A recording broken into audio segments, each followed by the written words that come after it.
Welcome back to The Explainer. Today, we're jumping right into something huge happening in Sri Lanka.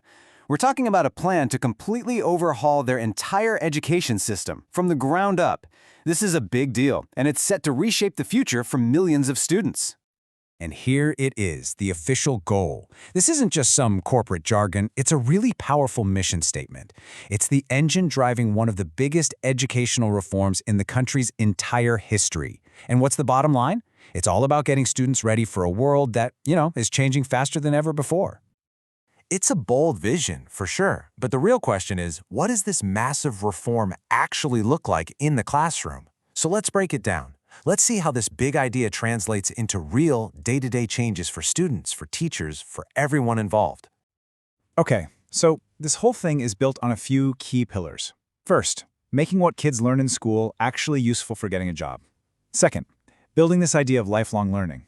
And third, and this is super important, making sure education stays free and accessible to every single student. No one gets left behind. All right, so to really get our heads around this, what's the best way? Let's imagine we're following a student through this new system.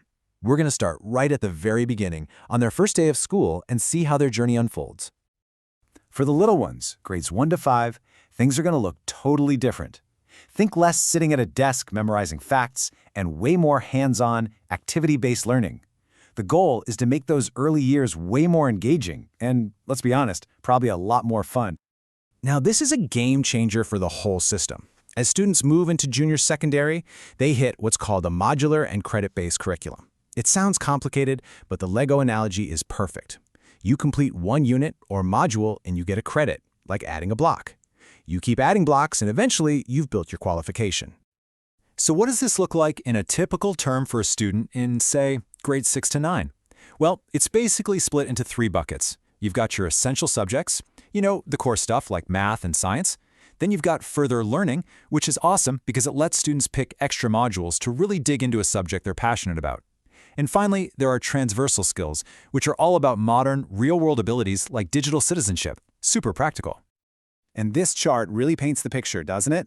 The bulk of the time, that big 30-credit slice is dedicated to the essentials. But, and this is key, there are specific carved-out spots for kids to explore their own interests and build those skills they're absolutely going to need for the future. Okay, let's fast forward a bit. As students move into senior secondary, the choices they get to make become even bigger, even more important. This is where things get really interesting. So in grades 10 and 11, students come to a major fork in the road. Everyone still gets that solid foundation with a core curriculum, but then they have to choose a path, a specialized path for their future learning. And this is the big one. For the very first time, students can officially choose. Do I go down the traditional academic path, STEM, humanities, or do I choose the skills path? This one's focused on super practical vocational areas. And what's so important is that the system is designed to treat both of these paths with equal value and respect. One isn't better than the other. Now, no matter which path they pick, everyone takes 5 compulsory subjects. That ensures everyone has that strong, shared foundation. But then, they get to add their own flavor, picking 2 electives from a really wide list of options. I mean, everything from ICT to history to technology. And as they hit the final years, grades 12 and 13, that specialization gets even sharper. The system branches out into 5 distinct streams, including a dedicated vocational studies path. The whole point is to get students ready for what's next, whether that's heading straight to university or into the workforce. Okay, so you've got this brand new curriculum. What about tests? Well, you can't have a new system with old exams. So the way students are assessed is also changing in a really big way. Here's a huge headline. The GCE O-level exam, which is a massive deal for students, is being streamlined. It's now going to be based on just 7 subjects. That's it. The 5 compulsory subjects plus their 2 electives. But at the school level, the change is even more dramatic. Get this, a whopping 70% of a student's final grade for a module will come from ongoing assessments during the term. This is huge because it takes so much pressure off that one single high-stakes final exam. And they're adding another piece to the puzzle. Before students even sit for the O-levels, there's going to be a brand new national test in grade 9, and its whole purpose is to help guide them. And let's be clear, this isn't a pass-fail test. It's more like a check-in. It's going to look at core literacy and numeracy, but it also has a career interest part. The idea is to give students a better sense of their own strengths and what they might be interested in before they have to make those huge decisions about their future path.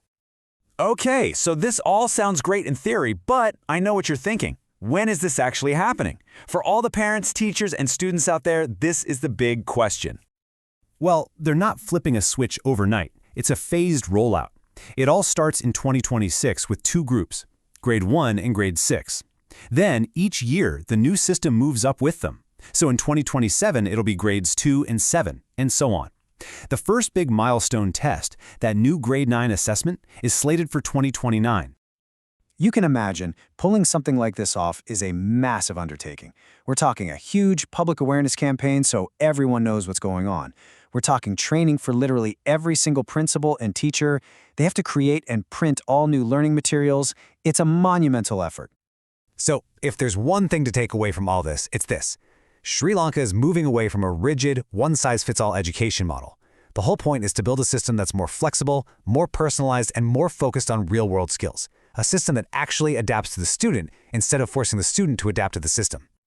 It's an incredibly ambitious plan, no doubt about it. On paper, it's comprehensive and forward-thinking. But now, the real work begins.